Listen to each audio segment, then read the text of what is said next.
नाही, त्याच्यामध्ये हे G+2 बिल्डिंग आहे. त्याच्यामध्ये ते जुना कचरा होता त्याच्या लँड 4-5 दिवसाचे मागचे जे अतिवृष्टी चालू आहे त्याच्यामुळे तो लँडस्लाईड झाला आणि त्याच्यामुळे ही बिल्डिंग खचली गेली.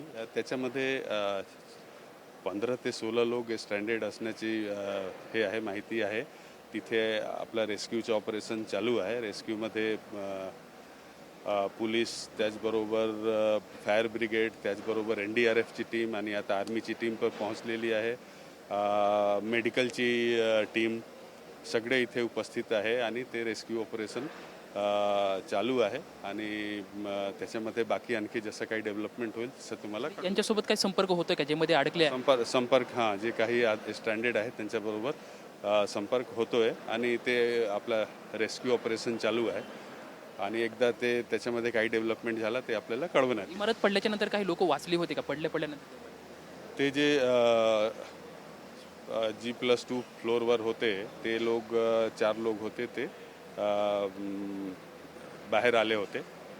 ते 4 लोक ऑलरेडी तिकडून बाहेर आलेले आहेत पण ते टॉप फ्लोअरचे होते. आता जे लोक स्टँडर्ड आहेत त्याच्यानंतरचे इमारत किती 4 मजली आहे? नाही, G+2 3 मजली आहे. आपण बघू शकतो की ज्या इमारतीमध्ये जे अडकलेले लोक आहेत त्या लोकांसोबत संपर्क होतोय. खरं तर ही महत्त्वाची घडामोड मिळाली आहे. पोलीस प्रशासनाकडून सुद्धा सांगण्यात आहे की आम्ही सातत्याने त्यांच्यासोबत संपर्क करतो आणि मदत कार्य या ठिकाणी सुरू आहे. आता महत्त्वाचं म्हणजे हे मदत कार्यातून हे लोक किती लवकरात बाहेर येतात हे पाहणं तितकंच महत्त्वाचं ठरणार आहे. कॅमेरामॅन सुशांतराव सोबत लक्ष्मण जाधव, TV9 मराठी, मोशी.